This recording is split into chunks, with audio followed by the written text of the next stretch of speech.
समन्ता चक्रवालेषु अत्रा गच्छन्तु देवता सद्धम्मं मुनिराजस्य सुनन्तु सग्गमुखदं धम्मश्रवण कालो अयं बदन्ता धम्मश्रवण कालो अयं बदन्ता ධම්මස්සවන කාලෝ අයං බදන්තා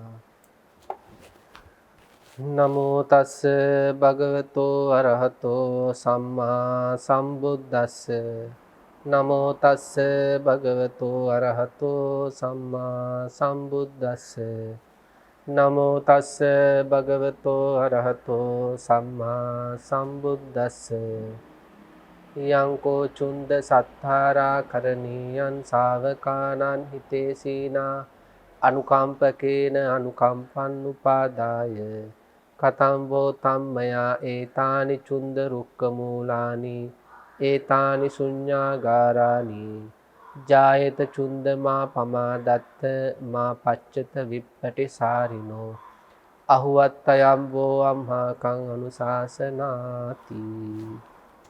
වන්දනීය පූජනීය ගරුතර මහා සංඝරත්නයන් අවසරයි. ශ්‍රද්ධාවන්ත කාරුණික ගුණවන්ත පින්වත්නි, ජයමග රූපවාහිනී නාලිකාවේ ධම්මපද විවරණය, සූත්‍ර ධර්ම විවරණය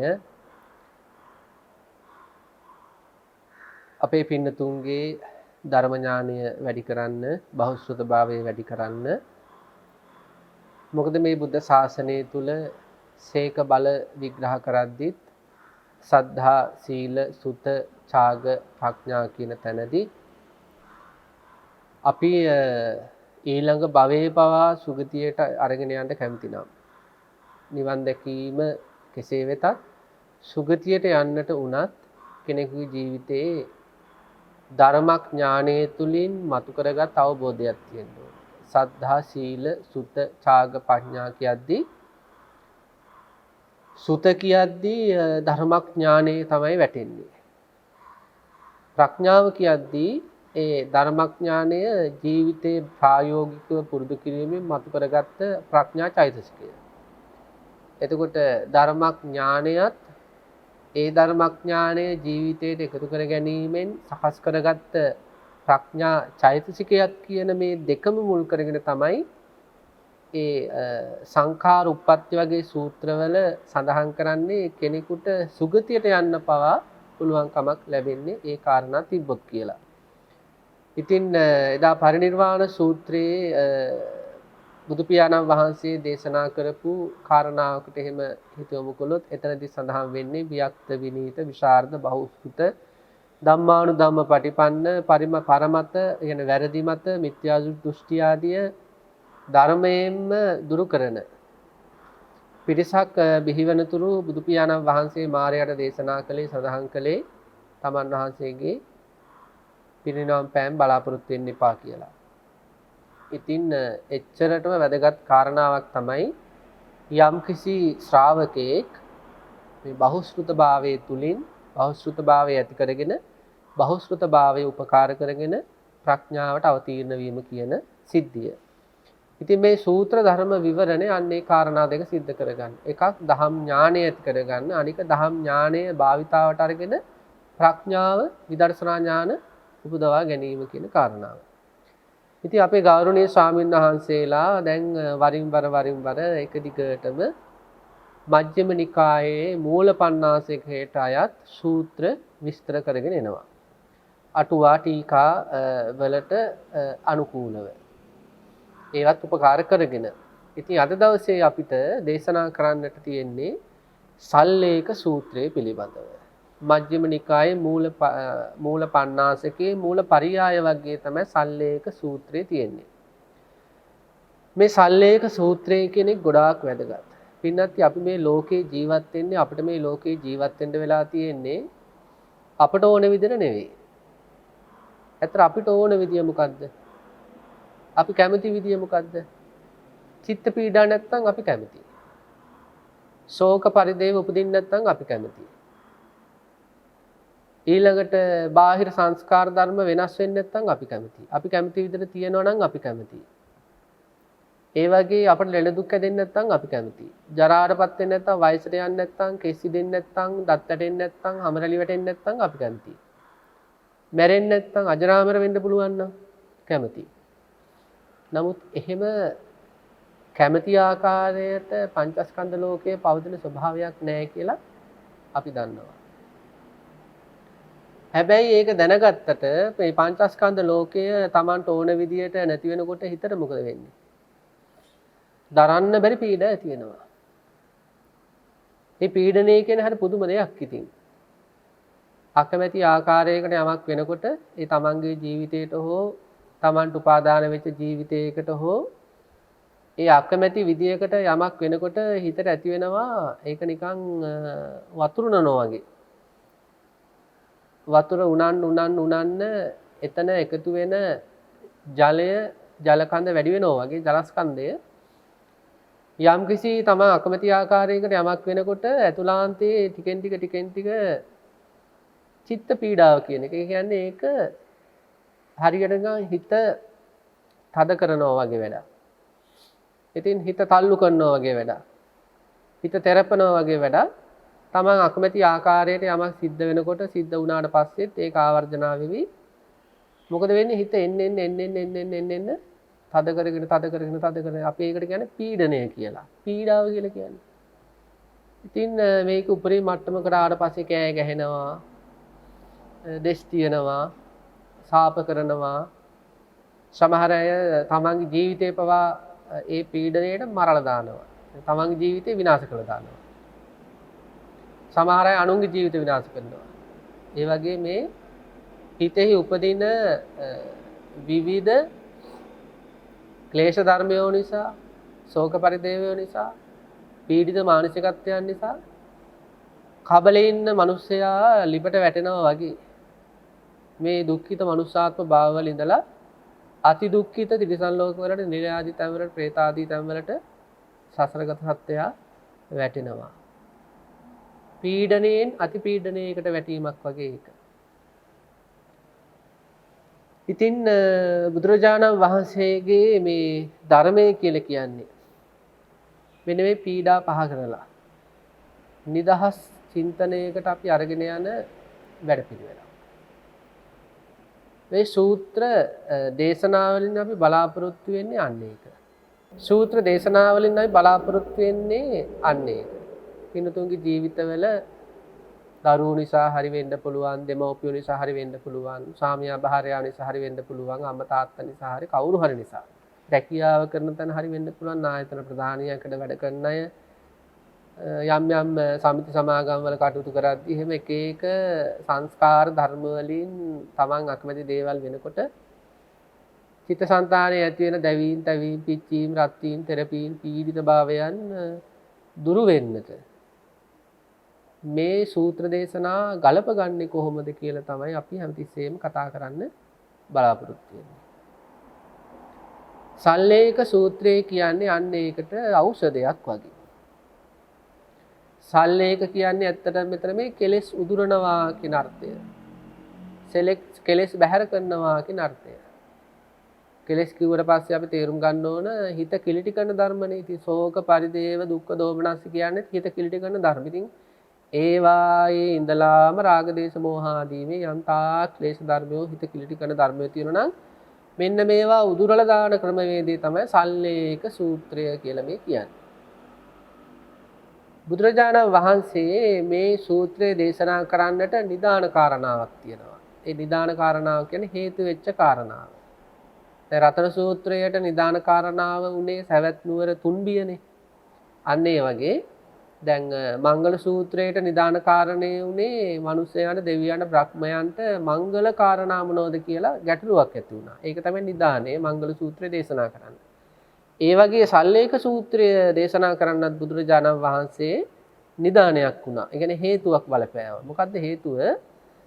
අපේ පිටුතුන් දන්නවා සාරිපුත්ත මහතුරුන් වහන්සේට සහෝදරයෝ හිටියා. ඒ සහෝදරයන් වහන්සේලා හැම කෙනෙක්ම ශාස්ත්‍රයට ඇතුල් වුණා. ඇතුල් වුණාට පස්සේ එක ස්වාමීන් වහන්සේ නමක් හිටියා චුන්ද. ඉතින් මේ චුන්ද ස්වාමීන් වහන්සේට ශිෂ්‍ය පිරිසක් හිටියා.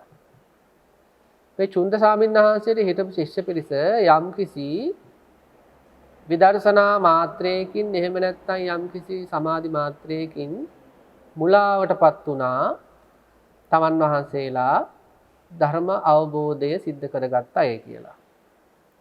අදර සමාජයේ ගොඩාක් ඕක තියෙනවනේ පින්නත්. සෝතාපන්න නොවි සෝතාපන්න වුණා කියලා වාසය කරනවා. එවැනි අදහසකින්. සකු르දාගාමි නොවි සකු르දාගාමි වෙලා ඉන්නේ මං කියන අදහසකින් ජීවත් වෙනවා. නැත්නම් සෝතාපන්න වෙලාද නැද්ද සකු르දාගාමි වෙලාද නැද්ද මං රහත්ද නැද්ද ආදි වශයෙන් විචිකිච්ඡා බහුලව සමහර අය ජීවත් වෙනවා. සමහර අය වෙලා කියලා ජීවත් වෙනවා. සමහර අය වෙලාද නැද්ද දන්නේ නැහැ කියලා ජීවත් වෙනවා. ඉතින් අන්න ඒ වගේ මේ ස්වාමීන් වහන්සේලාට වෙලා තිබුණේ ඒ ස්වාමීන් වහන්සේලා හිතාගෙන ඉන්නවා අපි ඉතින් නිවන් දැකලා කියලා. ඒ නිවන් දැක්කා කියලා අදහස් පහළ වීමේ භයානකමක් වෙනවා. නිවන් නොදැක නිවන් දැක්කා කියන අදහසට ආවට පස්සේ වීර්ය අතහැරෙනවා. ඉතින් අපාය සතර අපායන් නිදහස් වුණානේ. විතර සැහැල්ලුවක් ගන්නවා. කොහොමත් මම නිවන් දැකපු කෙනානේ කියලා ඉන්න පටන් ගන්නවා. එතකොට මොකද වෙන්නේ? වීර්ය හැලීම තුල වීර්ය අතහැරීම තුල විශාල අපරාධයක් වෙනවා.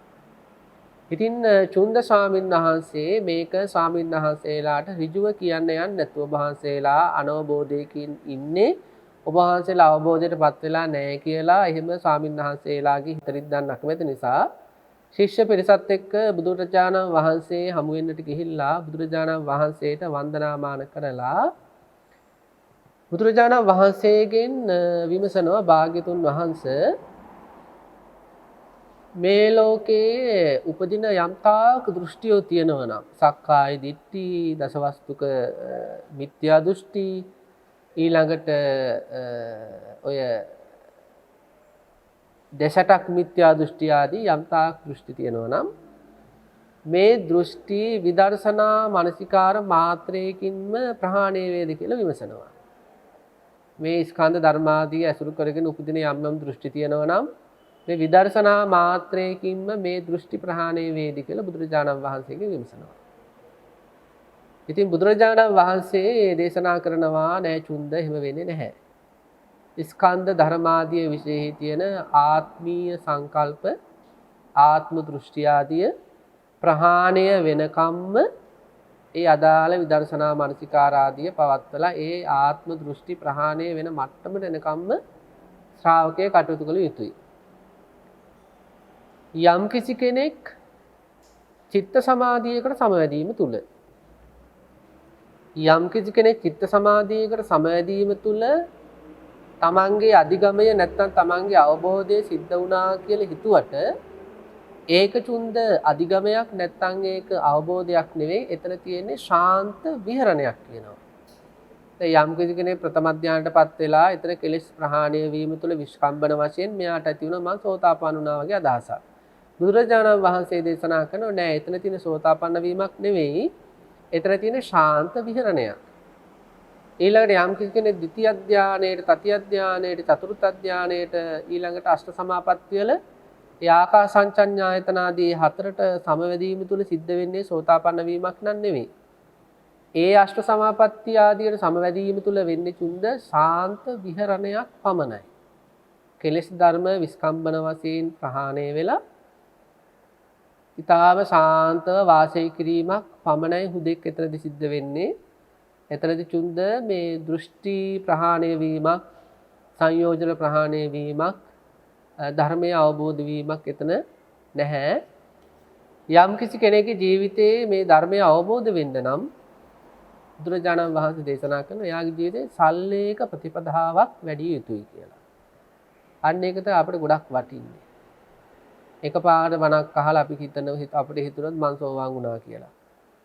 කොහේ හරි භාවනා වැඩසටහනකට ගිහිල්ලා ඒ භාවනා වැඩසටහනේ දැන් ඇස් පියා ගන්න දැන් ඔන්න ප්‍රථම ධානය අධිෂ්ඨාන කරගන්න ද්විතිය ධානය අධිෂ්ඨාන කරගන්න ඕන දැන් සක්කාය දිට්ඨි ප්‍රහාණය වුණා කියලා එවැනි පිහිලු තත්ත්වයන්ට පත් වෙන්නේ නැතුව බුදුරජාණන් වහන්සේ දේශනා කරන මේකට වැඩපිළිවෙලක් තියෙනවා. මේ රාග දේශ මොහ ඊර්ෂ්‍යා ක්‍රෝධ වෛර මාන මිත්‍යා දෘෂ්ටි, ශෝක පරිදේ, දුක්ඛ දෝමනස් ආදී යම් තාක් හිත අඳුරු කරන ධර්ම තියෙනවා නම් අන්න ඒව ප්‍රහාණය කරන්න චුන්ද ක්‍රමවේදයක් තියෙනවා. දැන් අර ශිෂ්‍යයන් වහන්සේලා ළඟ ඉන්නවා. දැන් ශිෂ්‍යයන් වහන්සේලා හොඳට අහගෙන ඉන්නේ. ඊට පස්සේ බුදුරජාණන් වහන්සේ පරියාය පහකින් දේශනා කරනවා සල්ලේක ප්‍රතිපදාව හේවත් කෙලෙස් දුරු කිරීමේ ප්‍රතිපත්තිය. අන්න එතනයි අපට වැදගත් වෙන්නේ. ඒ පරියාය ටික තමයි පින්නත්නි පළවෙනි පරියාය සල්ලේක පරියාය. දෙවෙනි එක චිත්තුප්පාද පරියාය. තුන්වෙනි එක පරික්කමන පරියාය, හතරවෙනි එක උපරිභාව පරියාය, පස්වෙනි එක පරිනිබ්බාන පරියාය.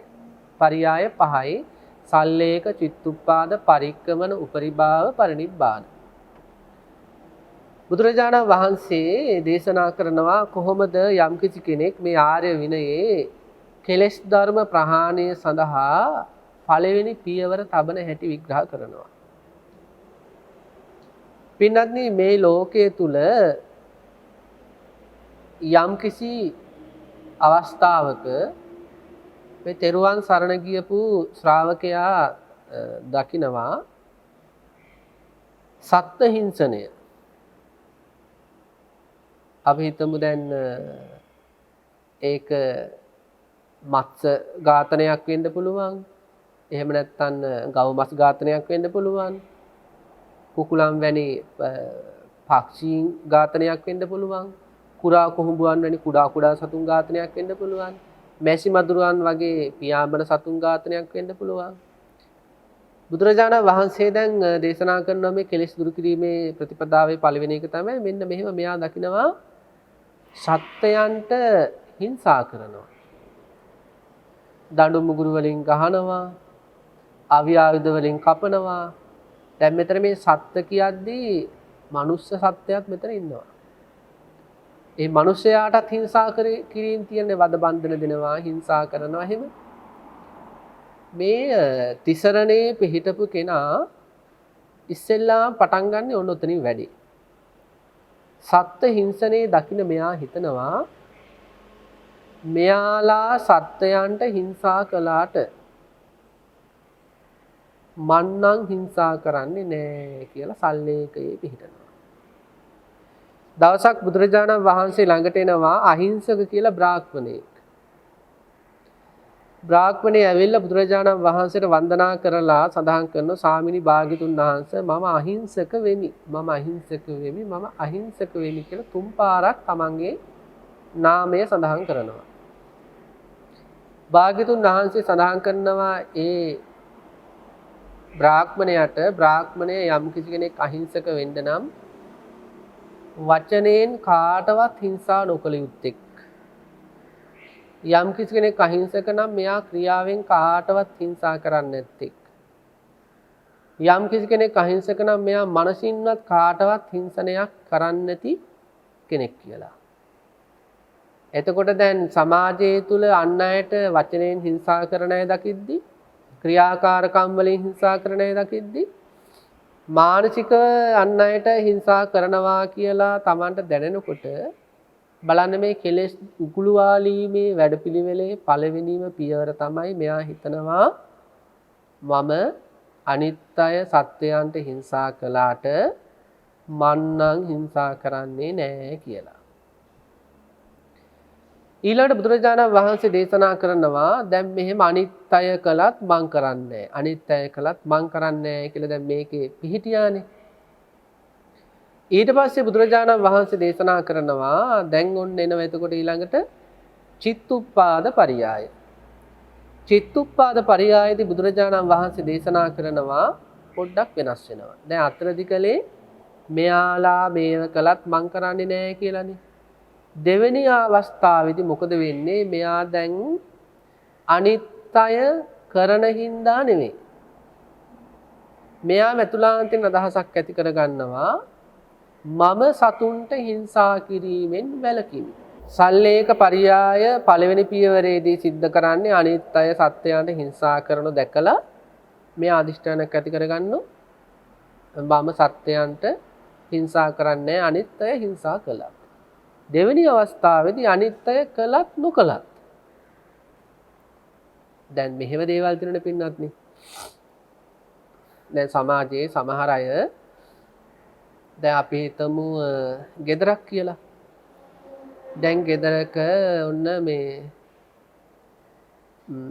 දරුවෝ ටිකක් ඉන්නවා. දරුවෝ 4 දෙනෙක් ඉන්නවා කියමු. දැන් එක දරුවෙක් පරුස වචන කියලා අම්මා හරි තාත්තා හරි හොඳට ගහනවා යාට. දැන් මේ අනිත් දරුවෝ දැන් බලාගෙන ඉන්නවා අයියා හරි මල්ලි හරි නංගි හරි පරුස වචන කියලා හොඳට ගුටි කනවා. මේ ගුටි කනකොට අර අනිත් දරුවෝ මොකද හිතන්නේ? අම්මේ මෙයා නම් මේ පරුස වචන කියලා අමාරුයි වැඩනට මං නම් පරුස වචන කියන්නේ නැහැ. ඔන්න ඒක සල්ලේකයිනේ. මෙයා මල්ලි පරුස වචන කියලා ගුටි කෑවා. අනේ මං නම් පරුස වචන කියන්නේ නැහැ. දැන් පරුස වචන කියන්නේ නැහැ කියලා මේ අදහසකට ආවනේ. හැබැයි කාලයක් ගියාට පස්සේ ඕක අමතක කරලා යන්න පුළුවන්ද බැරිද? අමතක කරලා යන්න පුළුවන්. අනිත් අය වැරදි කරද්දී උපදින සිහිය අනිත් අය බාහිර ලෝකයා ඒ වැරදි වලින් බැහැර වෙලා ජීවත් වෙනකොට අපිට අමතක වෙලා යනවා. ඒක හොඳට තේරුම් ගන්න ඕන කාරණාවක්. මේ පරියාය පහ හරියට අල්ල ගන්න ඕන. අපි මේ කෙලෙස් මේ වැරදි දුරු කරන ක්‍රමවේද පහනේ. දැන් මල්ලිට ගහනකොට පරුස වචන කියලා අනිත් අය හිතනවා අපේ මෙයා මේ පරුස වචන කියලා කුටි කනෝ මන් නම් පරුස වචන කියන්නේ නැහැ. මොන සල්ලේකේ පිහිටිය පළවෙනි. හැබැයි කාලයක් ගියාට පස්සේ මෙයාට මේ ඕක අමතක කරලා පරුස වචන කියවෙන්න පුළුවන්. ඒ නිසා දෙවෙනි පරියායේදී බුදුන් වහන්සේ දේශනා කරනවා චිත්තුප්පාද පරියායේදී අනිත් අය පරුස වචන කිව්වත් නොකිව්වත් ඒව දාල නැහැ. මේ ඇතුළාන්ත අධිෂ්ඨානයක් ඇති කර ගන්නවා මම පරුස වචනේ කියන්නේ නැති කෙනෙක් බවට පත් වෙන්න ඕන. ඇතුළාන්ත අධිෂ්ඨානයක් ඇති කර ගන්නවා.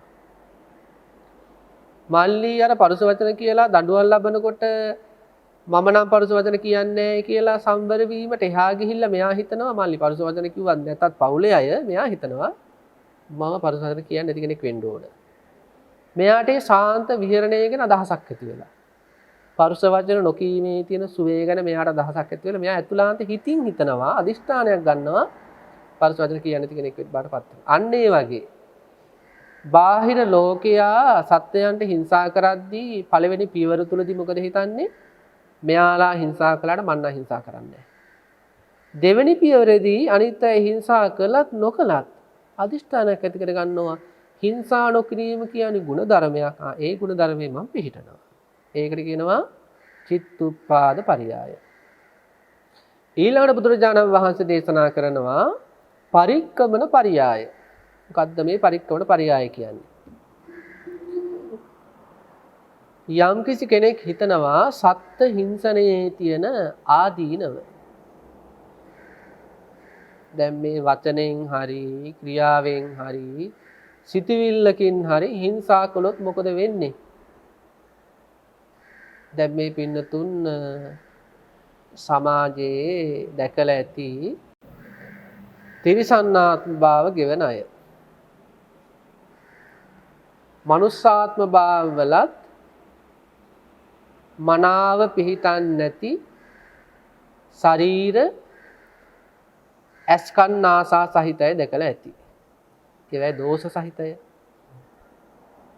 ඊළඟට ওই දේවදූත සූත්‍ර වගේ වහදාරන නිර්යාදීතවල නිරිසත්තු ගැන මහල ඇති. එයාලා හරි විරූපීනේ. പ്രേත ලෝකවල සෙම් සොටු ආදිය ආහාරයට ගන්න වැරහැලි ඇඳගත්ත දර කෝටු වගේ කෙට්ටු කුණු ගඳ ගහන මැස්ස වහන පණුව ගහන പ്രേතාත්ම ගැන പ്രേතියෝ ගැන අහලා ඇති. പ്രേතවත්තු එහෙම හදාරලා. ඒ වගේ ආත්ම භාව ලැබෙන්නේ එක හේතුවක් ප්‍රධාන හේතුවක් හිංසනය. මතකද අපේ පින්නතුන්ට මන්තා പ്രേතවත්තුව එකම ස්වාමියෙකුට භාර්යාවරු දෙන්නෙක් ඉන්නවා. එක භාර්යාවක් ඊටාම ගුණ යහපත් නිසා ඒ ස්වාමියා ඒ භාර්යාවට හරිම ආදරේ. හැබැයි අනිත් භාර්යාවගේ හිම ගුණයක් නැති නිසා එයා ගැන ආදරයක් ඇති උනේ නැහැ. හොඳ භාර්යාවට ආදරය ඇති වුණා. හොඳ නැති භාර්යාව ගැන ආදරයක් ඇති උනේ නැහැ. හොඳ භාර්යාවගේ ගුණ යහපත්කමට ස්වාමියාගෙන් ආදරේ ලබනකොට ගුණයක් නැති භාර්යාවට මොකක්ද ඇති උනේ? ඊර්ෂ්‍යාව ඇති වුණා. ඊර්ෂ්‍යාවේ බැහැගත්තා වෛරය. වෛරය බැහැගත්තට පස්සේ මොකද්ද කරන්න පටන් ගත්තේ? හොඳ භාර්යාවට හිංසන කරන්න පටන් ගත්තා. එක සැරයක් මොකද කළේ? කැලෙන් ගෙනල්ලා කහඹිලිය අර හොඳ භාර්යාවගේ කාමරේ ඇඳෙත් ගෑවා, දොරටු වලත් ගෑවා, ඔළුවස්සෙත් ගෑවා. බලන්න කහම ඉන්නවා කියලා ඇතුළාන්ත වෛරය. හිංසනයක් නේ ඒක. ඊළඟට ඇය ලස්සනට ඉන්නකොට ඉන්න බෑ ඉරිසියාවේ. සුවඳ විලවුන් ටික එහෙම අරගෙන මොකද කළේ? අසුචි වලවල් වලට දැම්මා. වෙලාවකට ලස්සන ඇඳුම් පැළඳුම් ගිහිල්ලා අසුචි වලවල් වලට දැම්මා. ඒ අතරේ මොකද කළේ? හිතේ කේන්තියට සමහර එහෙම නැතින පීඩනයක් ඇති වුණාට පස්සේ අතු ගාන ගමන් කුණු ටික පාත් වෙලා කුණු වරන් කුණු වලිනුත් ගැහුවා එක සැරයක්. ඒවාට මොනවද කියන්නේ අපි? හිංසන. ඉතින් මොකදුනේ යාට?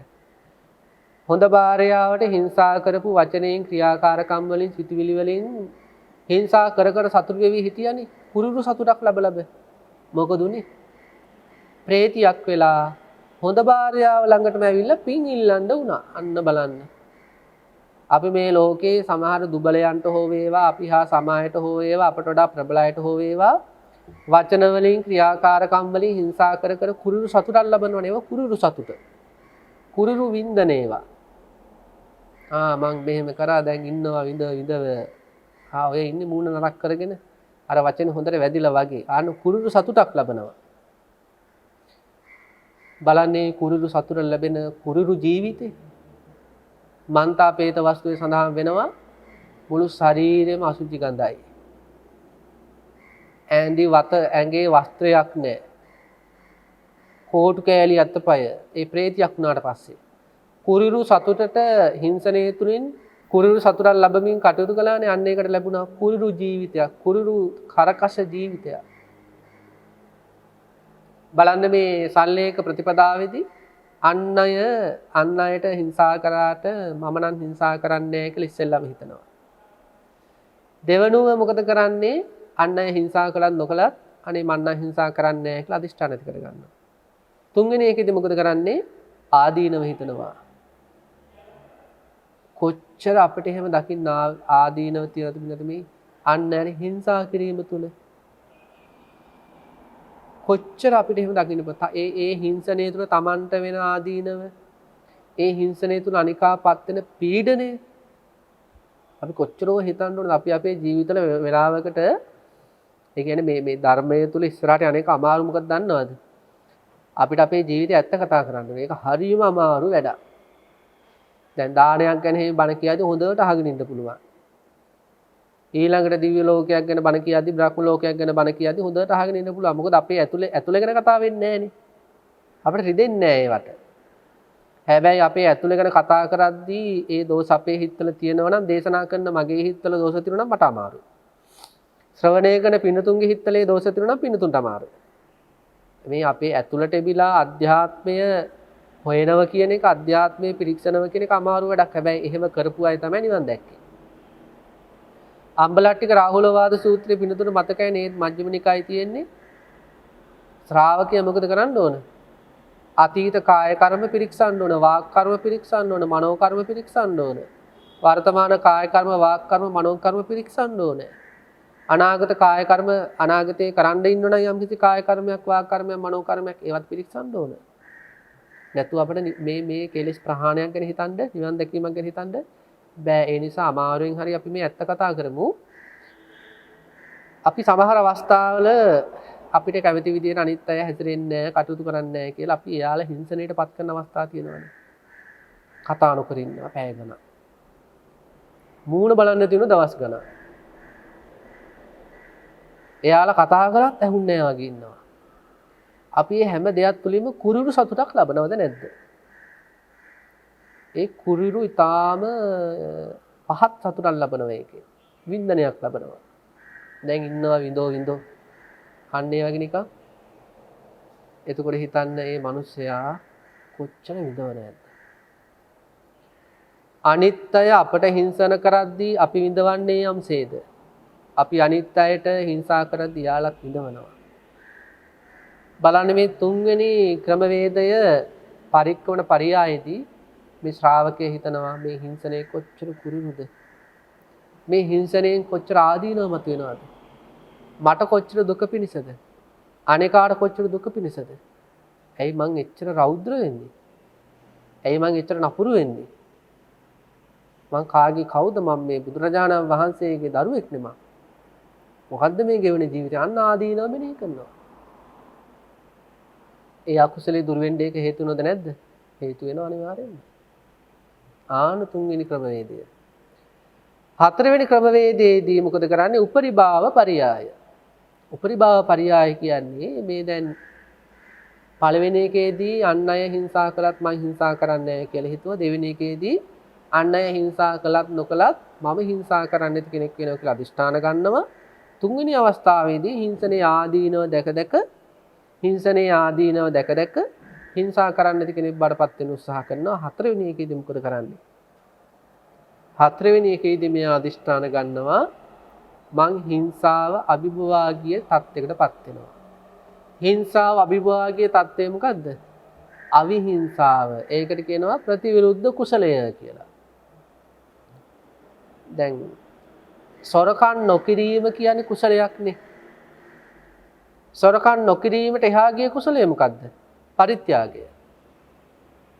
ප්‍රාණඝාතයෙන් වැළකීම කුසලයක්. ප්‍රාණඝාතයෙන් වැළකීමට එහා ගිය කුසලය මොකද්ද? සතුන් මරණයෙන් ගලව ගැනීම හේවත් අබේදානය. කාමීත්‍යාචාරයෙන් වැළකීම කියන්නේ කුසලයක් වුණාට ඊට එහා ගිය කුසලය මොකද්ද? අන් අයත් කාමීත්‍යාචාරයෙන් මුදවා ගැනීම. එහෙනම් මෙයා මෙතනදි කරන්නේ දැන් හිංසා කරන්නේ නැති ජීවිතයක් මෙයා ගෙවනවනේ. එයා ඊට එහා ගිය කුසලයක් මතු කර ගන්නවා. අවිහිංසාව කියන්නේ ඊටාම සානුකම්පිත කාරුණික. දැන් අවිහිංසාවාදී චරිතයක් කියලා අපි කියන්නේ හිංසා නොකර ඉන්න කෙනාට විතරක් නෙමෙයි. ඊට එහාගේ ගුණයක් තියෙන කෙනෙකුට තමයි අවිහිංසාවාදී කෙනෙක් කියන්නේ. අවිහිංසාවාදී කියන්නේ හිංසා කරන්නේ නැති කෙනෙකුට විතරක් නෙවෙයි, හිංසා කරන්නේත් නැතුව ඊට එහා ගිහිල්ලා ලොවට යහපත කරන්නට අපි කියන අවිහිංසාවාදී චරිත කියලා. මේ ප්‍රසිද්ධ චරිත මේ සමාජයේ වරින් වර පහළ වෙනවා. විශේෂයෙන් බුදුවරයන් වහන්සේලා එහෙම හරිම අවිහිංසාවාදී චරිත. ඉතින් මෙයා හිතනවා අන්නේම අවිහිංසාවාදී චරිතයක් වෙනවා කියලා. කොච්චර ලස්සන ජීවිතයක්ද? ඊළඟ පස්වෙනි එකේදී සඳහන් කරනවා පරිනිබ්බාන පරියාය. මේ හිංසනය ප්‍රහාණය වෙන්නටම හේතුනේ යම්කිසි විදර්ශනාවක් තියෙනවා නම් ආන්න ඒ විදර්ශනා පුරුදු කර මොකද කරන්නේ? කවදාවත් තමන්ගේ අතින් හිංසාවක් නොවන විදිහට කාටවත් හිංසනය මුලින් උපුටාම දැමීම තමයි මේ පරිනිබ්බාන පරියාය කියලා කියන්නේ. ඊළඟට බලමු. ඊළඟට බුදුරජාණන් වහන්සේ දේශනා කරනවා අන් අය සතුන් මරන්නෝ. හැබැයි මං නම් එහෙම සතුන් මරණ කෙනෙක් නෙවෙයි කියලා සල්ලේකේ පිළිහිටනවා. ප්‍රාණඝාතයේ දකින්න සමාජය තුල. ඒ ප්‍රාණඝාතයේ දකින්න මෙයා කුරා කොහොඹුවාගේ හෝ ප්‍රාණඝාතයේ දකින්න මෙයා හිතනවා මම අන් අය ප්‍රාණඝාත කරාට මං නම් ප්‍රාණඝාතයේ යෙදෙන්නේ නැහැ කියලා. ඒ සල්ලේක පරියාය. ඊළඟට චිත්තුප්පාද පරියායදී මෙයා මොකද කරන්නේ? අන් අය ප්‍රාණඝාත කළත් එකයි නොකළත් එකයි මම ප්‍රාණඝාත කරන්නේ නැති කෙනෙක් බඩපත් වෙනවා කියලා අදිෂ්ඨාන පිහිටුවා ගන්නවා. ඊළඟට තුන්වෙනි පරියායදී සිද්ධ කරන්නේ අන් අය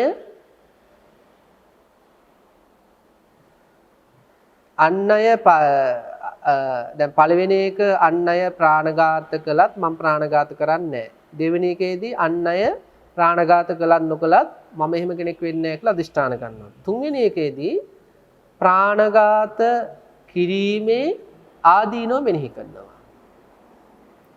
හතරවෙනි එකේදී කරන්නේ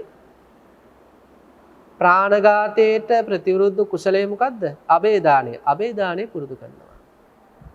පස්වෙනි එකේදී මොකද කරන්නේ? පරිනිබ්බාන පරියාය කියන්නේ ප්‍රාණඝාතය වෙන ස්වභාවයක් තියෙනවා නම් කවදාවත් ප්‍රාණඝාතයක් නොවන විදියට විදර්ශනා ඥාන උපදවාගෙන ප්‍රාණඝාත කිරීමේ අකුසලය ප්‍රහාණය කරලම දැම්ම. දැන් උදාහරණයක් ගත්තොත් එහෙම දැන් සෝතාපන්න වුණ කෙනාගෙන් ආයේ ප්‍රාණඝාතයක් වෙන්නේව නැහැ. අන්න බලන්න. එතකොට සෝතාපන්න වීම තුළ මේ ප්‍රාණඝාත කිරීමේ අකුසලයේ පරිනිබ්බාන ඒක පරිනිර්වාණයටපත් වෙනවා. ඒක නැති වෙලාම යන නිවන සාක්ෂාත් කිරීමත් එක්ක. ඊළඟට අපි ගමු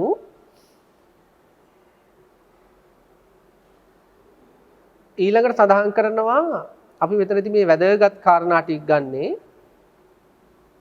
මේ ලෝකේ ඉන්නවා අන්සතු වස්තු වලට ආශා කරන අය. දැන් මේ ශ්‍රාවකය දකිනවා තිසරණේ පිහිටපු ශ්‍රාවකය දකිනවා අන් අය අන්සතු වස්තු වලට ආස කරන හැටි. ඒකට කියන අපි දස අකුසල කර්මපතවල තියෙන්නේ අවිජ්ජාව කියලා. අන්සතු වස්තු වලට ආදරය කරනවා. ඒව ජීවි වෙන්න පුළුවන් අජීවි වෙන්න පුළුවන්. ඒ කියන්නේ ඒවට ආස කරනවා කියන්නේ දැන් අපි ඒක තේරුම් ගන්න ඕනේ පින්නත් දැන් කැමැත්ත කියන එක මෙතරදී මේ දස අකුසල කර්මපතවලදී ප්‍රතිසන්දි විපාක ලබා දීමට බලපෑම් කරන්නේ අන්සතු වස්තු හමුවේ ඇති වෙන අර මගේ කර ගැනීමේ අදහස. දැන් සමහර හැටේම සමහර දේවල් දකිද්දී එන්නේ දැඩි ඒකට කියන්නේ අවිජ්ජාව කියලා. කියන්නේ දැන් වාහනයක් දැක්කට පස්සේ හිතනවා අනේ මේ වගේ වාහනයක් මට තිබ්බනම් මේ වගේ වාහනයක් මගේම කියලා පාවිච්චි කරන්න තිබ්බනම් අන්න අවිද්‍යාව. සමහර ගෙවල් දොරවල් දැක්කට පස්සේ එහෙම අදහස් වෙනවා අනේ මේ වගේ ගෙයක් දොරක් මට තිබ්බනම් මේ වගේ ගෙයක් දොරක් හදාගෙන මගේම කරගෙන ඉන්න තිබ්බනම්. සමහර ස්ත්‍රීන් පුරුෂයන් දකිද්දී ඇති වෙන අනේ කොච්චර ලස්සන ස්ත්‍රියක්ද මගේම කරගන්න තිබ්බනම් මේ ස්ත්‍රිය මේ පුරුෂයා මගේම කරගන්න තිබ්බනම්. සමහර අයගෙන් ආදරය ලැබෙනකොට අනේ සමහර අයගේ ආදරයන් දකිද්දී අනේ ඒ ආදරේ ඒ වගේ ආදරයක් මගේම කරගන්න තිබ්බනම්. ඒකට කියනවා අවිද්‍යාව කියලා. මේ ලෝකයේ අන්සතු දේවල් ගැන Tamanට ඇති වෙන මගේ කර ගැනීමේ අදහස.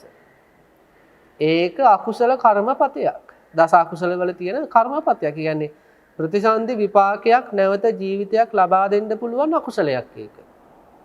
දැන් මේ සල්ලේක සූත්‍රයේදී බුදුරජාණන් වහන්සේ දේශනා කරනවා මේ කෙලෙස් ප්‍රහාණය කිරීමේ වැඩසටහනට ආපු වැඩපිළිවෙලට යොමු වෙච්ච මේ ශ්‍රාවකයා ඔන්න පළවෙනි පරියායේ පිහිටනවා අන් අය අන්සතු වස්තු මගේ කරගන්න දැඟලුවට මම නම් එහෙම කරන්නේ ආන්න පළවෙනි සල්ලේක පරියාය. ඊළඟට ඒක එක සැරයක් නෙවෙයි මෙයා හිතන්නේ. අන්න ඒක තමයි ගොඩාක් වැදගත් පින්නත්. මේ අන් අය වැරදි කරද්දී විවිධ වැරදි කරද්දී ඒ වැරද්ද එක සැරයක් දකිද්දි විතරක් නෙවෙයි මෙයා හැමතිස්සෙම හිතනවා. ඒ වැරදි දකින වාරයක් පාසා ටෙලි නාට්‍යකින් හරි වෙන්න පුළුවන්, සිනමාවකින් හරි වෙන්න පුළුවන්, එකට රැකී ආරක්ෂා කරන තැන කෙනෙක්ගේ තුලින් වෙන්න පුළුවන්, පවුලෙම කෙනෙක්ගේ තුල වෙන්න පුළුවන්. එimhe සමාජයේ මොනවා හරි පැතිකඩකින් Tamanට දැర్శණය වෙනකොට අන්සතු වස්තු මගේ කරගන්න පොරකන පොරකෑම මේ අය හැම වෙලේම හිතනවා මෙයාලා මෙහෙම කරාට මං නම් මෙහෙම කරන්නේ නැහැ, මං නම් මෙහෙම කරන්නේ නැහැ. අන්න සල්ලේක පරියාය. චිත්තුප්පාද පරියාය කියන්නේ මොකද්ද? අන් අය මගේ මේ බාහිර වස්තු මගේ කරගන්න කටයුතු කරන් නොකලත් මට අදාළ නැහැ. මං කරන්නේ නැහැ. මේක ඇතුළාන්තම හැඟීමක් ඇති කරගන්නවා. අන් අය අන්සතු වස්තු මගේ කරගන්නකොට විතරක් නෙවෙයි එයාලා ඒවට පොර අල්ලද්දි හෝ අල්ලන්නේ නැති විදි ඕනම තත්ත්වයක් තුලදී මම මොකද කරන්නේ? මම අන්සතු වස්තු මගේ කරගන්න අදහස් නැතුව ජීවත් වෙනවා කියලා කියන්නේ කොච්චර සිහියක්ද ඒක? එහෙම ජීවත් වෙනවා කියන්නේ කෙනෙක් අන්සතු දේවල් තමා සතු කරගන්න අදහසක් ඇති කරගන්න නැතුව ඇතුළාන්ත හැඟීමෙන්ම ජීවත් වෙනවා කියන්නේ පොඩ්ඩක් පින්නත් හිතන්න මොන සිහියක්ද ඒක කියලා. ඉතින් අපි එහෙම තැනකට වැටෙන්න ඕනේ. අන්සතු වස්තු දකින්නකොට ඇතුළාන්තයෙන් මගේ කරගන්න පරිසරයේ සකස් වෙන්න කලින් නෑ මේව මගේ කරගන්න අවශ්‍ය නැහැ කියලා අතුලාන්ත හැඟීම් කුසලමය හැඟීම් චිත්තුප්පාදයන් උපදින විදිහට හිත හදා ගන්න ඕනේ. තුන්වෙනි එකේදී මොකද කරන්නේ? මෙයා හිතනවා මේ අන්සතු වස්තු අන්සතු දේවල් අන්සතු ආදරයන් මගේ කරගැනීමේ ආදීනව මොනවද? අන්‍යයා මෙනෙහි කරගන්නවා. මෙයා හොඳට සමාජයේ හිත දාලා බලනවා මේ අන්සතු දේවල්. දැන් බලන්න කාමයේ වර්ධ හැසිරීම ගත්තට පස්සේ මොකද වෙන්නේ? අන්සතු දුවක් හරි අන්සතු පුතෙක් හරි අන්සතු භාර්යාවක් හරි අන්සතු ස්වාමියෙක් හරි මගේ කර ගැනීමක් නේ සිද්ධ වෙන්නේ කාමීත්‍යාචාරයේදී. ඉතින් ඒකේ ආදීනෝ කොහොමද? ඉතින් අද ලෝකේ විශාල ප්‍රශ්නයක් වෙච්ච දෙයක් ඔය කාමයට හැසිරීම, අන්සතු ස්ත්‍රීන්, අන්සතු පුරුෂයන්, අන්සතු ස්වාමියවරු, අන්සතු භාර්යාවරු එක එක්කෙනා තමා සතු කරගන්නවා. ඒ අයගේ ආදරයන් තමා සතු කරගන්නවා. ඉතින් ඒවයි ආදීනව. ඉතින් කොච්චර කී දෙනෙක් නම් එහෙම ඒ කරුණු කාරණා නිසා කොච්චර විඳවන ස්වාමියවරු, විඳවන භාර්යාවරු, විඳවන දරුවෝ කොච්චර තියෙනවද? මේ වර්තමාන මේ සමාජ ජාලා භාවිතාව තුළ මේ ගොඩාක් වැඩි වෙලා තියෙනවා. ඉතින් ඒවැ ආදීනව දකින්න ඕනේ. එහෙම ආදීනව දකින්න නැත්නම් මොකද වෙන්නේ? අහුවෙනව පින්නත්. ඒ කියන්නේ මේ වැරදි වලට මේ මිනිස්සු අහුවෙන්නේ, ඒ කියන්නේ පින්නත් ඒවා අපිට හිතා ගන්න බැරි තරම් මේ ඇසිල්ලකින් ඒක වෙනවා. ඒ කියන්නේ දයාවක් ලැබෙන තැනට, ඒ කියන්නේ දැන් බලන්න ඔය සමහර චූටි බලු පැටවු ඉන්නේ. ඔය චූටි බලු පැටවු ඉන්න, පූස් පැටවු ඉන්නෝ දයාවක් ලැබෙන තැන ගුලි ගැහෙන ගතියක් තියෙනව නේද? දයාවක් ලැබෙන තැනට, ආදරයක් ලැබෙන තැනට මේ ඇදීලා යන ගතියක් තියෙනවද නැද්ද? ඔය බලන්න ගෙදරක ඉන්න බලු පැටියෙකුණා පොඩ්ඩ ඔලුව අත ගාලා පූස් පැටියෙක්ට පොඩ්ඩ ආදරෙන් කතා කරලා වලිග කරකව ගාව ළඟට දුවන් එන්නේ. අන්න ඒක තමයි පින්නදී මිනිස්සයන්ගේ හිතුත්. ඒ ආදරයක්, ඒ කියන්නේ ආදරේ නැති දුකක් විඳිනවනේ ගොඩක් අය. තියෙන ආදරේ මදි දුකක් විඳිනවනේ. එහෙම ලොකු හීන මේ ඌනතාවයක් තියෙනවා. ආදර ඌනතාවයක් තියෙනවා. එතකොට මේ ආදර ඌනතාවය තුල ජීවත් වෙන කෙනාට ඔය සමාජ දාලා තුලින් හරි යම් කිසි කෙනෙක්ගෙන්, ප්‍රතිවිරුද්ධ කෙනෙක්ගෙන් දයාවක් ලැබෙනකොට, ප්‍රිය වචනයක් ලැබෙනකොට, ඇගීමක් ලැබෙනකොට පූස් පැටවු වගේ අර ජීවිතේට තුරුල් වෙනවා. බලු පැටවු වගේ අර ජීවිතේට ඇදිලා යනවා. ඒකයි මම සඳහන් කළේ තමන්වත් දන්නේ මේ වගේ ලොකු ප්‍රතිපත්තියක් නැත්තම්, සල්ලේක ප්‍රතිපත්තියක් නැත්තම් මොකද වෙන්නේ ඉතින්? ධර්මය නම් දන්නවා තමයි, නමුත් ඇදිලා යනවා. දැන් මට එක දුවක් සඳහන් කළා, ඒ තාත්තා භාවනා වැඩසටහන් වලට යනවා. ඊළඟට බණ අහනවා. හොඳ රැකියාවකුත් කරනවා. ඊළඟට ඒ වගේම දෙවෙනි භාර්යාවකුත් ඉන්නවා. බණත් අහනවා. එහෙනම් කොච්චර දැනුමක්ද? කොච්චර දැනුමක්ද? ධර්ම භාවනා වැඩසටහන් වලට යනවා කියන්නේ කර්මස්ථාන ගැන කොච්චර අවබෝධයක් ඇද්ද? ඉතින් භාවනාව නම් හැබැයි කරන්නේ නැහැ කියලා තමයි දුවමට සඳහන් කළේ. භාවනා කරන්න ඕවට අහු වෙන්නේ නැහැ. භාවනා කියන්නේ මේ ප්‍රතිපත්තිනේ. ඉතින් ඒ නිසා අපි තේරුම් ගන්න ඕන ධර්ම ඥානය තිබ්බාට විතරක් මදි. සුතය මදි. ප්‍රඥාවක් තියෙන්න ඕනේ. ඉතින් ඒ සුතය විතරක් තියෙන මෙහෙම මේ සූත්‍ර වල තියෙන විදියට ප්‍රතිපත්තියක් පුරුදු කරන්නේ නැතුනොත් මොකද වෙන්නේ පින්නත්? කාම මිත්‍යාචාරය දකිද්දී අනිත් අය කාම මිත්‍යාචාර කළත් මන්නම් කරන්නේ කියලා එහෙම වැලකීමක් නැතුනොත්, අනිත් අය කාම මිත්‍යාචාර කළත් නොකලත් අනේ මන්නම් ඕක කරන්නේ කියලා චිත්තූපාද පරියාය ඇති කරගත්තේ නැත්තම්, කාම මිත්‍යාචාරයේ ආදීන නිරන්තරයෙන් මෙනෙහි කර මේ අන්සතු ස්ත්‍රියක් පුරුෂයක් තමා සතු කරගෙන කාමයේ වර්ධවා හැසිරීමේ ආදීනව මෙනෙහි කර ජීවත් වුනේ නැත්නම් අහු වෙනවද නැද්ද පිටස්තර ස්ත්‍රීන්ගේ වචන වලට, පුරුෂයන්ගේ වචන වලට?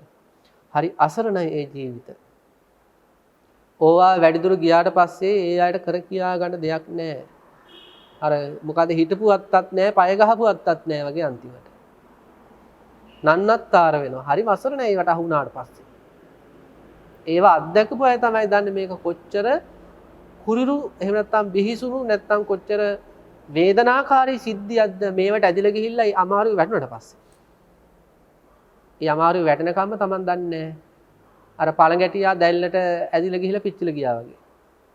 ඉතින් එවැනි විනාශයන් නොවෙන්නයි මේ සල්ලේක ප්‍රතිපදා, සල්ලේක සූත්‍ර. අනිත් අය අන්සතු වස්තු මගේ කරගෙන කාමයේ වර්ධව හැසිරුණත් මේවා දකිද්දී, පවුල කෙනෙක් කරද්දී, පිට කෙනෙක් කරද්දී මෙයා හිතනවා ආරංචි වෙද්දී මන්නම් කරන්නේ අන්න සල්ලේක පරියාය එක. දෙවෙනි එක, අනිත් අය මේවා කළත් නොකළත්, අතීතයේ කළත් නොකළත්, අනාගතයේ කළත් නොකළත් අනේ මන්නම් කරන්නේ චිත්තුපාද පරියාය. ඊළඟට පරික්කමන පරියාය කියලා කියන්නේ හැම තිස්සෙම එයා හිතනවා මේ කාමයේ ආදීනව. කාමිත මේව මන්නම් කියන්නේ නැවත නැවත හිතන්න මේවා.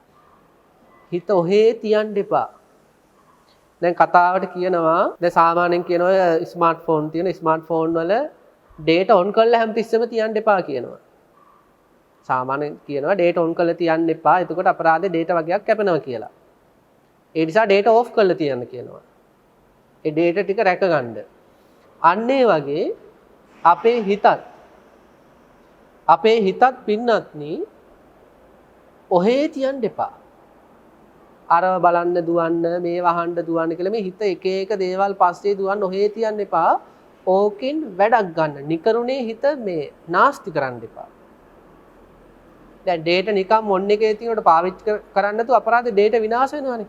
අන්න ඒ වගේ මේ හිතට ඔහේ ඉන්න දෙන්න එපා. අර හේදුව මෙහෙ දුව. ඕක දාන්න මේවා යාදීනව දකින්න. ඔව් මේවයින් වලකීමට අදිෂ්ඨාන ගන්න හිත يعني හිත හැමතිස්සෙම පාවිච්චි කරන්න කෙලෙස් ප්‍රහාණයට. මේකට ඔහේ ඉන්න දෙන්න එපා. ඒක නිකන් data ඔහේ නිකන් ඔන්න කරලා තියනවා වගේ අපරාධේ. දැන් අපි තව දෙයක් ගමු. දැන් අපි හිතමු දැන් සමහර අවස්ථා තියෙනවා උදාහරණයක් ගත්තොත් එහෙම දැන් කාමරේ ෆෑන් එක දාලා විදුලි පංකාව දාලා පුතා ඉන්නවා.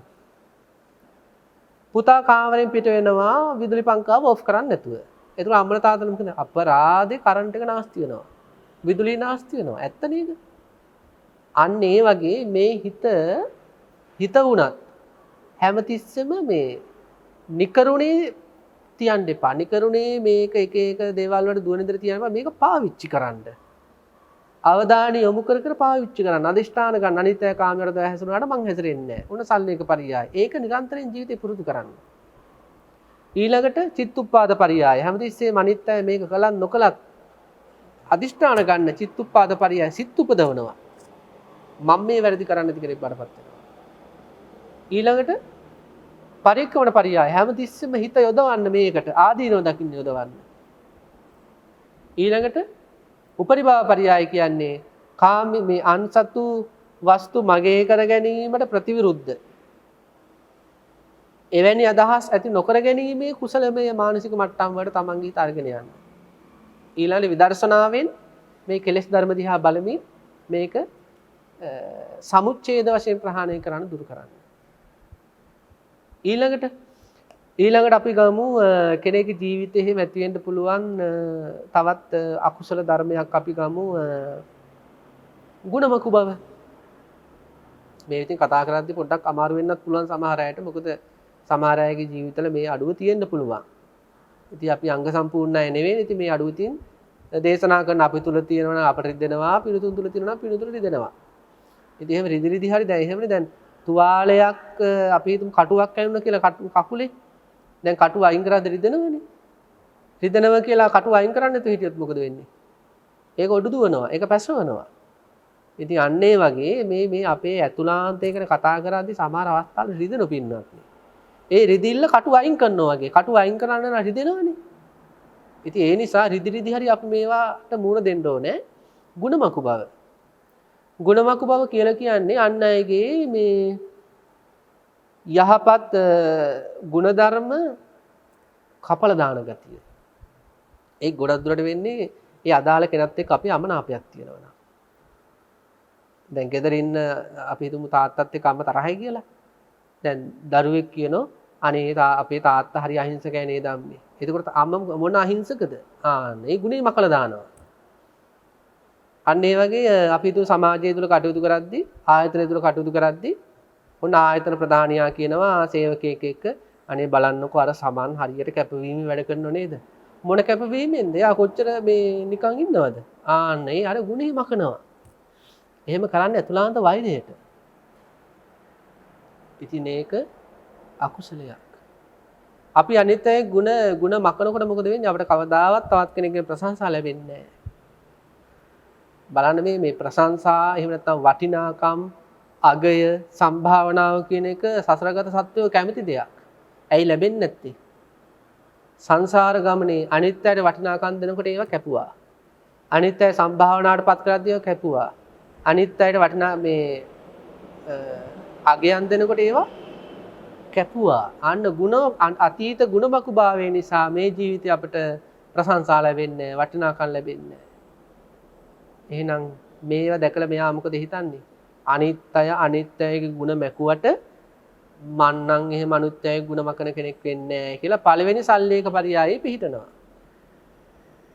මෙයා හිතනවා මගේ තරහකාරයෙක්ගේ හොඳක් කිව්වත් ඒ හොඳ විදිහට මං අනුමත කරනවා. අන්න බලන්න. මේ සල්ලේක පරියායේ පළවෙනි එකේ පිහිටන කෙනා හිතනවා මම මෙයත් එක්ක තරහයි. අපි તો අම්ම කෙනෙක් කියලා අම්ම හිතනවා මේ මහත්යත් එක්ක මම මේ දවස්වල තරහින් ඉන්නේ. ඒත් මගේ දුව හරි පුතා හරි මේ මහත්යගේ හොඳක් කිව්වොත් මං ඒක කපන්නේ නැහැ. ඒක කැපුවොත් මගේ මේ කෙලෙස් ධර්මය ප්‍රහාණය කරගන්න මට ඒක බාධාවක්.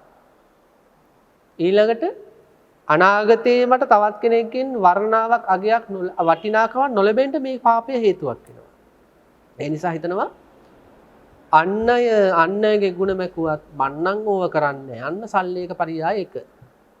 දෙවෙනි එකේදී මෙයා හිතනවා අන් අයගේ ගුණ මැකුවත් ගුණ නොමැකුවත් ඒව දාලා නැහැ. මං අනිත් අයගේ ගුණ මකන්නේ නැති කෙනෙක් වෙනවා කියලා හිත උපදවා ගන්න චිත්ත උපාද. අන්න බලන්න දැන් බලන්න කොච්චර ලස්සන දෙයක්ද කියලා සාමාන්‍ය ජීවිතයේ ඉද්දි මෙයා හිතනවා මේ අනිත් මේ ගුණ මැකීම කෙනෙක් හොඳ දෙයක් නෙවෙයි. ඉතින් මම නම් එහෙම වෙන්නේ නැති කෙනෙක් වෙන්න ඕන. හිතනවා ජීවිතේ. ඒක අදිෂ්ඨානය කියන පාරමිතාවක් කියනවනේ. අදිෂ්ඨාන ඇති කරගන්නවා. මං අනිත් අය ගුණ මකන්න නැති කෙනෙක් බඩපත් වෙන්න ඕන. ආන්න ඒකට කියන චිත්තුප්පාද පරියාය. යා කුසල හිත් උපදවන හොඳ කෙනෙක් වෙන්න. තුන්වෙනි එක මොකද්ද? පරික්කවණ පරියාය කියන්නේ මෙයා මෙනෙහි කරන ගුණ මැකීමේ ආදීනව. අපි ඔය කතා කළේ විදියට ගුණ මකනකොට අන් අයගෙන් අගයක් අපට ලැබෙන්නේ නැහැ. වටිනාකමක් ලැබෙන්නේ නැහැ. සමාජයේ සම්භාවනාවටපත් වෙන්නේ නැහැ. බලන්න එහෙම තවත් කෙනෙක්ගේ අගයක් ලැබෙන්නේ නැති වර්ණාවක් ලැබෙන්නේ නැතුව එහෙම සමාජයේ එහෙම ඉතාමත් පහත් තත්ත්වයට වැටලා ඉන්නුනොත් Tamanට නේද? හිතන්න එතන ඒ තියෙන මේ මානසිකත්වය කවුරුත් මාව ගණන් ගන්නෑ, කවුරුත් මට අගයක් දෙන්නේ නැහැ. ඇයි අනේ මට මෙහෙම ජීවිතයක් ලැබුණේ? මොකද්ද මේ කරුමේ? මැරිලවත් යනවා ඒකත් එකක්. මොකටද මේ කාටවත් වටින්නේ නැති මගේ ජීවිතය? අන්න බලන්න හරීම පහතට වැටෙනවද නැද්ද? එතකොට අන් අයගේ ಗುಣ මැකුවම තමයි ඔහොම ජීවිත ලැබෙන්නේ. ඉතින් මෙයා ආදීනව මෙනෙහි කර මොකද හිතන්නේ? තුන්වෙනි එකේ පරික්‍රමණ පරියායද මෙයා හිතනවා අනේ මේ අන් අයගේ ಗುಣ මැකීම කියන්නේ බොහොම නරක දෙයක්. බොහොම දුක් විපාක ලබා දෙන දෙයක්. මං කරන්නේ. අන්න ආදීනව මෙනෙහි කරනවා. හතරවෙනි එක තමයි උපරිභාව පරියාය. අන් අයගේ ಗುಣ මැකීමනේ නරක. මං අන් අයගේ ಗುಣ වර්ණනා කරනවා. ආන ප්‍රතිවිරුද්ධ කුසලයේ මෙයා හදාගත්තා. මෙයා දැන් මොකද කරන්නේ? අන් අයගේ තියෙන ಗುಣ විතරයි හැබැයි නැති ಗುಣ නෙවෙයි. යමෙක් ප්‍රාණඝාත කරන්නේ නැත්නම් මෙයා කියනවා අනේ ඔව් එයා ප්‍රාණඝාත කරන්නේ නැති හොඳ කෙනෙක්. යම් කිසි කෙනෙක් මෛත්‍රී සහගත නම් එයා ඒක කියනවා. අනේ එයා මෛත්‍රී සහගත කෙනෙක්. ඒක ඇත්ත. යමෙක් කියොත් එහෙම අරයා හරීම කරුණාවන්තය නේද? ඒක තියෙනවා නම් මෙයා කියන තරහකාරයා වෙන්න පුළුවන්. මෙයාට යත් එක තරහක් තියෙන්න පුළුවන්. හැබැයි කියනවා ඇත්ත එයා කරුණාවෙන් ලෝකයට උදව් කරන කෙනෙක්. එයා දක්ෂ කෙනෙක් නේද? ඔව් එයා දක්ෂ කෙනෙක්. අන්න බලන්න. දැන් මෙයා අන් අයගේ ಗುಣ මකන්නේ විතරක් නෙවෙයි අන් අයගේ ಗುಣ කතා කරන කෙනෙක් බවටත් පත් වෙලා. ඒකට කියන්නේ මොකද්ද? උපරිභාව පරියාය. කියන්නේ තියෙන තත්ත්වයට වඩා උසස් මට්ටමකට යා පැත්තුණා. ಗುಣ මකන්නේත් නෑ. උසස් මට්ටමට ගියා කියන්නේ ಗುಣ වර්ණනා කරනවා. පස්වෙනි එක තමයි මෙයා විදර්ශනාවෙන් ඒ ගුණමකුභාවය සමුච්ඡේද වශයෙන් ප්‍රහාණය කළ දානවා. ඉතින් ඒකට පංචස්කන්ධ විදර්ශනාව අවශ්‍යයි. ඉතින් මෙන්න මේ විදිහට මේ සල්ලේක සූත්‍රයේ පින්නත්නි අපි අපේ ජීවිතේ ප්‍රහාණය කළ යුතු කෙලෙස් ධර්මිය 42ක් ගැන සාකච්ඡා කරනවා. දැන් අපි කතා කරේ කීයද? 3ක් 4ක් නේ. හිංසනය ගැන කතා කළා. කාමිත්‍යාචාරය ගැන කතා කළා. ආන්සතු වස්තු තමා සතු කර ගැනීම ගැන අවිද්‍යාව ගැන කතා කළා. ඊළඟට ප්‍රාණඝාතය ගැන කතා කළා. ගුණ මැකීම ගැන කතා කළා. ඔච්චරයිනේ. මේ සූත්‍රය අරගෙන හදාරාදී තමයි තේරෙන්නේ පින්නත් අපි කොච්චර මේ සල්ලේකකරණය කළ යුතු උදුරලා දැමිය යුතු කෙලෙස් ධර්ම තියනවාද කියලා මේක 42ක් විග්‍රහ කරනවා. ඉතින් ඒක අපි දැනගන්න නම් මොකද කරන්න ඕනේ? පැයක් තුල විස්තර කරන්න අමාරුනේ. අපේ පිනතුන් මේ පොතපත හදාරන්න ඕනේ. හදාර ඒ දැනුම ලබා ගැනීම මොකද කරන්නේ? ජීවිතයට එකතු කරගන්න ඕනේ. ජීවිතයට එකතු කර ගන්න. ඉතින් පින්නත් මේ සූත්‍ර දේශනාව මේ විදිහට බුදුරජාණන් වහන්සේ මොකද්ද ක්‍රමවේද පහ හොඳට මතක තියාගන්න. පළවෙනි එක මොකද්ද? සල්ලේක පරියාය. උදාහරණයක් ගත්තොත් ප්‍රාණඝාතය අන්‍යය කරනවා දකින්නකොට හිතනවා අන්‍යය කරාට මං කරන්නේ. දෙවැනි එක චිත්තුප්පාද පරියාය. අන්‍යය ප්‍රාණඝාත කළත් නොකළත් මෙයා හැමතිස්සෙම අදිෂ්ඨාන ගන්න හිත උපදවා ගන්නෝ මන් නම් ප්‍රාණඝාත කරන්නේ. තුන්වෙනි එක මොකද්ද?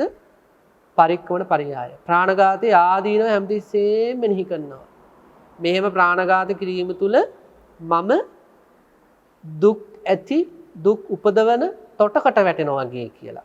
ඒ කියන්නේ දැන් අපි හිතමු දැන් කෙනෙක් ඔරුවකින් ගිහිල්ලා කිඹුල්ලු ඉන්න තැනක බහිනවා. අනිවාර්යෙන් දුකකටපත් වෙනෝනේ. අන්න ඒ වගේ මේ ප්‍රාණඝාත කර කර මම යන ගමනේ මම වැටෙන්නේ අර වගවලස්සු කිඹුල්ලු ඉන්න වගේ නිරයට, තිරිසන් ලෝකෙට. ඉතින් අන්නේ ආදීනව මෙනෙහි කර කර හිතනවා නෑ නෑ නෑ මම ප්‍රාණඝාත කරන්නේ. ඒක තුන්වෙනි අවස්ථාව පරික්කමන පරියාය. හතරවෙනි එක තමයි උපරිභාව පරියාය. මෙයා හිතනවා ප්‍රාණඝාතයෙන් වැළකීම විතරක් නෙමෙයි මං අබේ දාණය දෙන්නත් මේ උත්සාහ කරනවා. අන ප්‍රතිවිරුද්ධ කුසලයේ ඇති කරගත්තා. පස්වෙනි එක තමයි ප්‍රාණඝාත කිරීමේ යම් යම් අකුසල චිත්තචෛතසිකයෝ තියෙනවා නම් එය ප්‍රහාණය වෙන විදිහට පංචස්කන්ධ ධර්ම අනිත්‍ය දුක්ඛ අනාත්ම වශයෙන් විදර්ශනාවට ගන්නවා. එතකොට පරිනිබ්බාන පරියාය ඒ කෙලෙස් ධර්මයේ පිරිනිවිලම යන අවස්ථාව. ඉතින් අපේ නියමිත කාලය අවසන් වෙනවා. අද දවසේ අපි සාකච්ඡා කළේ මජ්ක්‍ධිම නිකායේ මූල පණ්ණාසකයේ මූල පරියාය වර්ගයේ එන සල්ලේක සූත්‍රය. කෙලෙස් උදුරුවා දැමීම ක්‍රමවේද පහකින් විස්තර කළ සූත්‍රය. මේ සූත්‍රය හොඳට හදාරන්න තමන්ගේ ජීවිතේට සමීපව ඉන්න කෙනෙකුට දරුවෙකුට වෙන්න පුළුවන්, තමන්ගේ සාමියාට වෙන්න පුළුවන්, භාර්යාවට වෙන්න පුළුවන්, තමන්ගේ මිනිබිරියට වෙන්න පුළුවන්, මුණුබුරාට වෙන්න පුළුවන්, අකුසල් දුරු කිරීම කියලා දෙන්න පුළුවන් විදිහට මේව හදාරන්න. පුතේ ඔයාගේ වරදෙන් ගැලවෙන්න මෙන්න පළවෙනි ක්‍රමය, මෙන්න දෙවෙනි ක්‍රමය, මෙන්න තුන්වෙනි ක්‍රමය, මෙන්න හතරවෙනි ක්‍රමය, මෙන්න පස්වෙනි ක්‍රමය. ඉතින් දරුවන්ට පවා එතකොට ධර්මයේ ගැන ලොකු විශ්වාසයක් ඇතිවිලා ධර්මයට එකතු වෙයි. හැම දිනාටම ත්‍රිවිධ රත්න අතරේ අනන්ත ගුණානුභාව බලයෙන් සිත ශාන්තිය සැනසෙල්ලම ලැබේවා කියලා ප්‍රාර්ථනා කරනවා. ආකාසට්ටාච බුම්මට්ටා දේවා නාග මහිද්దికා පුඤ්ඤන්තං අනුමෝදිත්වා චිරන් රක්칸තු ශාසනං චිරන් රක්칸තු දේශනං චිරන් රක්칸තු මම් පරන්ති.